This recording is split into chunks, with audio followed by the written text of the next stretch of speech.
اللہ کی محبوب ترین ہستیوں میں ایک ہستی، آسمان ولایت کے آفتاب، علم و معرفت کے تاجدار، سرتاج الاولیاء، سلطان طریقت، حجت العارفین، عالم ربانی، قطب زمانی، محبوب سبحانی، ذو البیانین واللسانین، کریم الجدین والطرفین، صاحب البرہانین والسلطانین، امام الفریقین والطریقین، ذو السراجین والمنہاجین، غوث الثقلین، غوث الورا، غوث اعظم، محی الدین، حضرت میرا پیر پیرا دستگیر حضرت شیخ عبدالقادر جیلانی رضی اللہ تعالی عنہ کی ذات اقدس۔ ناظرین، وہ ذات اقدس ہے جو باغ سیدہ فاطمہ الزہرا سلام اللہ علیہا کے مہکتے پھول ہیں اور علم مولا کائنات مولا علی کرم اللہ وجہ الکریم کے روشن چراغ ہیں، جو نجیب الطرفین یعنی جدی حسنی حسینی سید ہیں، جن کا علمی مقام اتنا روشن بلند ہے کہ آپ رضی اللہ تعالیٰ عنہ خود فرماتے ہیں کہ درست العلم حتی صرت قطبا ونلت السعادہ من مولا الموالی، میں علم پڑھتے پڑھتے قطب ہو گیا اور میں نے اللہ تعالیٰ کی مدد سے سعادت کو پا لیا۔ اچھا ناظرین کرام، اب یہ جملہ بظاہر تو آپ رضی اللہ تعالیٰ عنہ کی محنت کی طرف اشارہ ہے،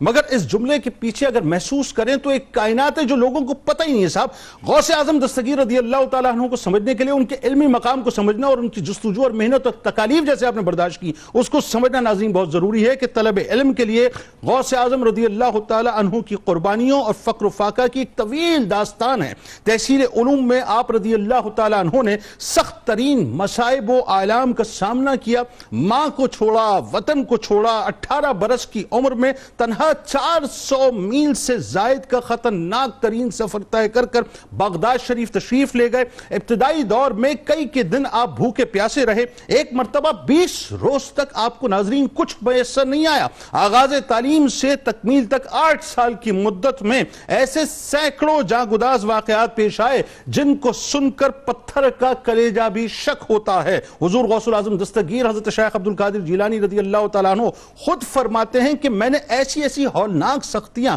اور مصیبتیں برداشت کی ہیں کہ اگر وہ کسی پہاڑ پر گزرتی تو وہ پہاڑ بھی ریزہ ریزہ ہو جاتا، اور فرماتے ہیں کہ جب مصائب و تکالیف کی مجھ پر ہر طرف سے یلغار ہو جاتی تو میں زمین پر لیٹ جاتا اور اس آیت مبارکہ کا ورد شروع کر دیتا، فَإِنَّ مَعَ الْعُسْرِ يُسْرًا إِنَّ مَعَ الْعُسْرِ يُسْرًا، یعنی بے شک تنگی کے ساتھ آسانی ہے، بے شک تنگی کے ساتھ آسانی ہے۔ اس آیت کی تکرار کے بعد مجھے تسکین ہو جاتی اور جب زمین سے اٹھتا تو سب رنج و غم دور ہو جاتے۔ خود فرماتے ہیں کہ زمانہ طالب علمی میں اسباق سے فارغ ہو کر جنگل بیابان ویرانوں کی طرف نکل جاتا تھا اور شہر کی بجائے انہی ویرانوں میں رات بسر کرتا، اور زمین میرا بستر ہوتی، اینٹ یا پتھر میرا تکیہ ہوتا۔ بارش، آندھی، جکڑ، طوفان، سردی، گرمی، ہر چیز سے بے نیاز ہو کر برہنہ پا رات کی تنہائیوں اور تاریکیوں میں اپنے خالق و مالک کی تسبیح و تحلیل میں محو رہتا۔ لباس اور غذا کی کیفیت یہ تھی ناظرین کہ سر اقدس پر ایک چھوٹا سا امامہ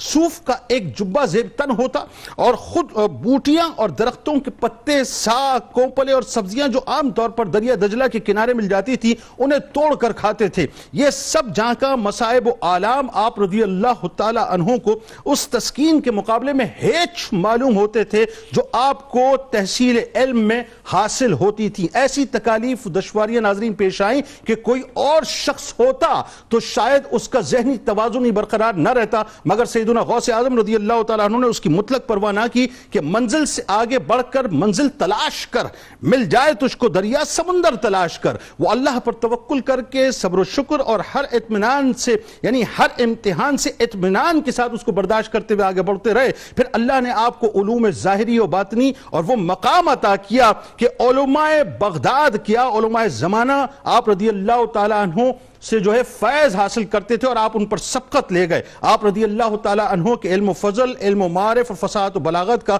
چار دانگ عالم میں اس قدر شہرہ ہوا کہ دور دور سے نہ صرف علماء و فضلہ بلکہ جنات جن کی تعداد مجلس میں انسانوں سے زیادہ ہوتی تھی اور رجال الغیب بھی آپ کی مجالس میں شامل ہوتے جن کی تعداد 70,000 سے زیادہ تو صرف انسانوں کی تعداد ہوتی۔ ناظرین سوچئے جنات کی اور رجال الغیب کی تعداد کیا ہوتی۔ بس آخری بات کہ نامی کوئی بغیر مشقت نہیں ہوا، 100 بار جب عقیق کٹا تب نگی ہوا۔ آئیے آغاز کرتے ہیں حضور غوث الاعظم دستگیر حضرت شیخ عبدالقادر جیلانی رضی اللہ تعالیٰ عنہ کے علمی مقام اور مرتبے پہ انشاءاللہ آج بات ہوگی۔